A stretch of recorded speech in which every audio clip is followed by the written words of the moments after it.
On March the 28th, 2009, me and my girlfriend bought our first house. And we bought this for a few reasons, but for both of us it was definitely its location and the scenery not far from it. This being one of the scenes, you may recognise this from every intro I do for local rides. But for me, there was also a hill behind it with woodland that I could build some trails on, some more trails. There already was a couple. And also the fact that I could go in any direction, have amazing walks and or cycling, and just get straight into nature. Fast forward 11 years and never has that decision been so appreciated, especially when the sun is like this. Now, of course, it's because of this lockdown, worst possible scenario to be grateful for where you live, but I am grateful all the same. Now I realise a lot of you will be stuck in built up areas, perhaps in cities, and I'm really sorry about that. That must be very difficult. So don't be offended about what I'm about to show you, but I hope that this will, a little video showing my local area, will inspire you to get out here when you can. So yeah, the sun is shining. I'm going out for my daily exercise, and hopefully I'll show you some cool things, maybe even some beavers. So this is the Crinan Canal. It runs from Ardrishig to Crinan and cuts off the entire peninsula. Saves a big old boat journey.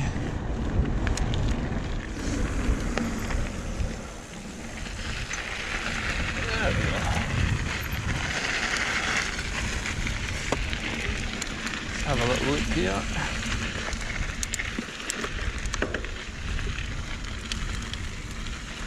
Right, we'll keep it quiet just in case.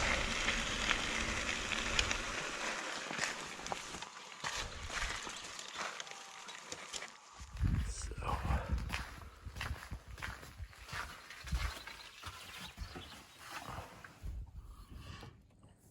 I don't see anything.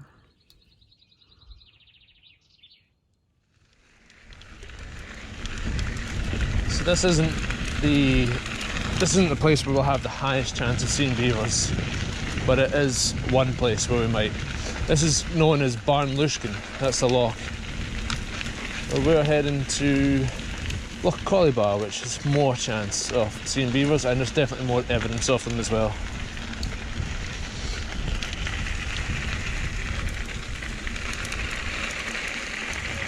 Oh wow.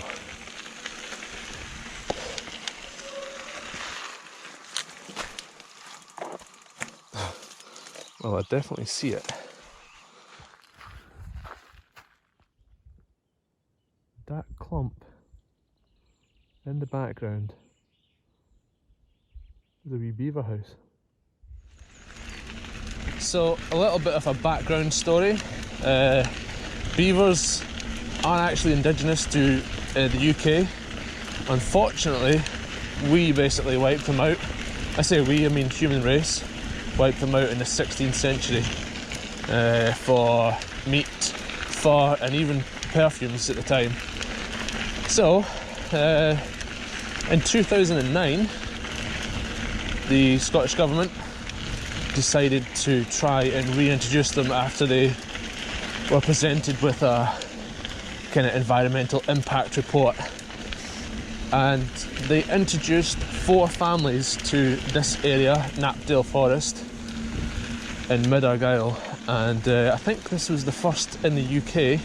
Since then there have been a few more released, some unlicensed and some perhaps by accident, but I don't know what the numbers are like now, but they seem to be thriving. They certainly thrive around here anyway.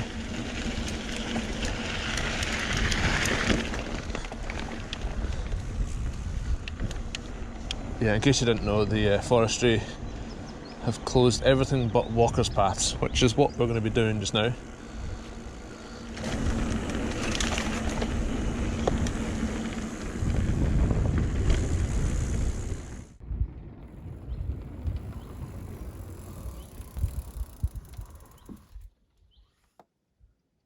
So everything you see in front of you, water-wise, is new.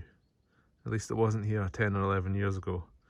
This is obviously a result of beavers damming up something that never used to be dammed. And from what I read, the environmental impact is a really, really good one. With new water comes new species, all kinds of larvae, water voles, yeah, many things that thrive on shallow water. Then when the beavers cut down the trees, as you can see here, they're all stubbed. That encourages new growth, and with new growths comes new insects. With insects comes food for bats and small birds and stuff like that. So it's a very positive impact from what I read that the beavers have. I'm sure somebody will jump in the comments tell me the negative ones, and I'm sure there are, but from what I can see, it's positive. Right, this isn't a nature YouTube channel, this is a mountain biking channel. Let's do some mountain biking. This is the good bit. The single track doesn't really climb or descend all that much, it just goes up and down about 20 feet each time, and that's it. It makes it for a really nice engaging trail that on a regular bike gives you a proper workout, and on an e-bike it's just pure fun.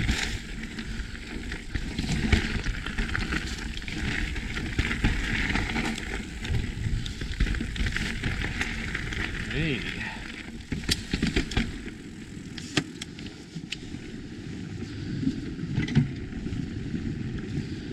And this jetty is here because the beaver flooded the old path.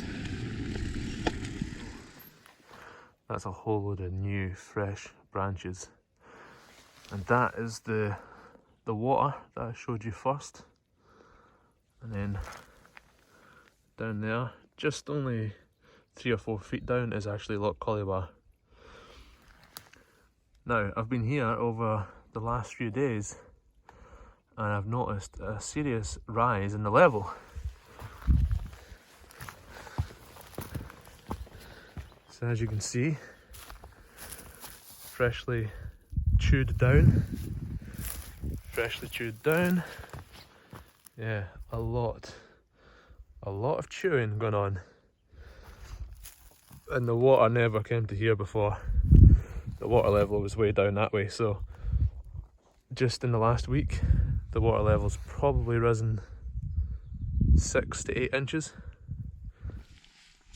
Right, less talking, more biking.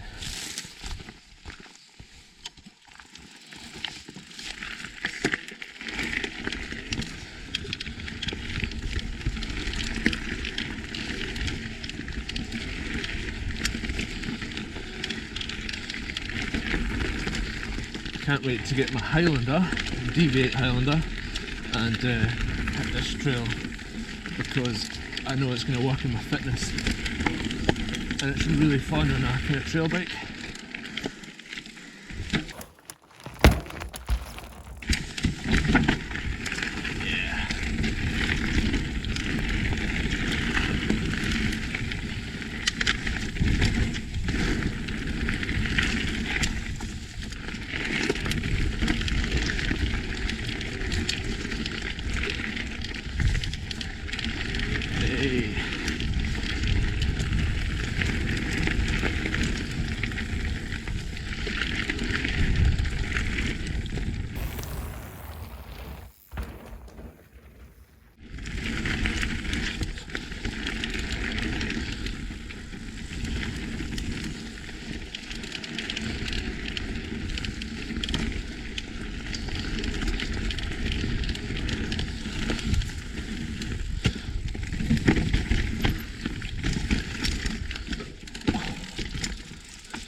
Nice light.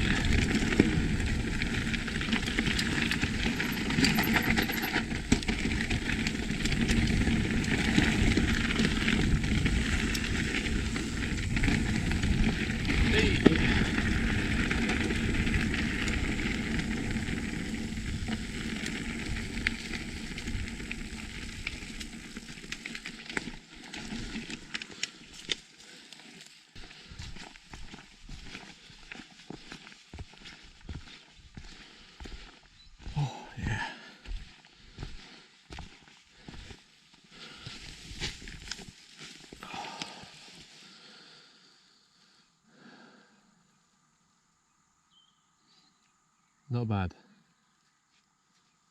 Not bad. So I'm lucky enough to have been to a few different places in Europe and seen some pretty cool views, but views like this back home, hard to beat, hard to beat. We do have some equally spectacular views in completely different ways, which you will see in upcoming videos. But this one, I've got a soft spot for this one. To come to this point here and look back up Loch Bar, it's pretty special. Anyway, that's us basically as far as we're going to go for this ride. Now I could go back along the other side of the loch, but unfortunately it's not single track, it's basically forest road heading back up the way. So what we'll do is we'll go back the way we've come. Now that sounds quite boring, but the trail is a completely different trail to hit the opposite way around. It's a little bit harder, a few cruxes, but it's just as much fun. So let's go and do that.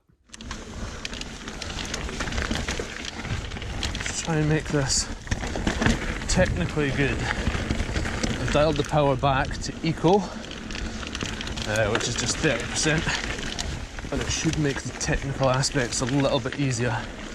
Sometimes having full power isn't necessarily a good thing. Right, let's see if we can punch up here. Oh, yes, yes.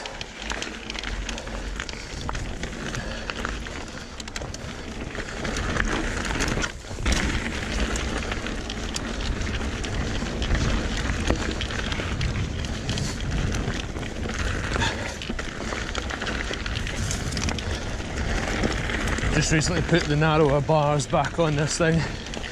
780s, so I've got an extra 30mm to play with, side to side.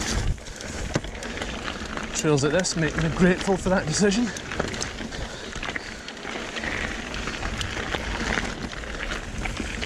So cool. Notice how we haven't seen a single person either. I like it that way. I'll be making sure I head out so I'm riding my bike at about dinner time in the hope that most people will be having dinner. And so far it's been working out pretty well. Not met a single person on this trail in the last week I've been riding it. Wish it was always that way.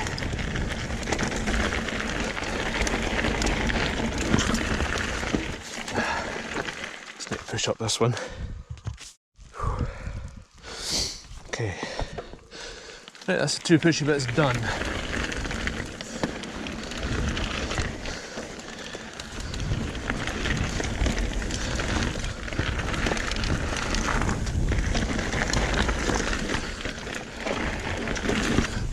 Hey,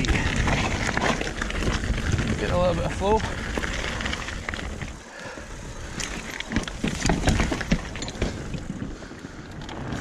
Lovely.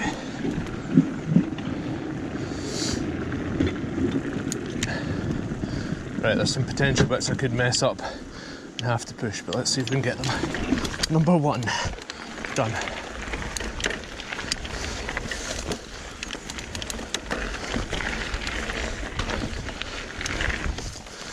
Oh, right, okay. Oh, number two, fail.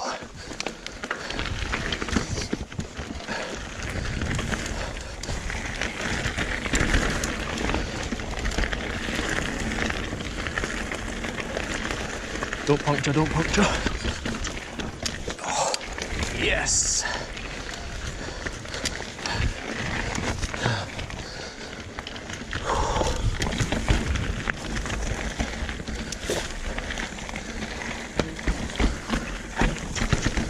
And we're back.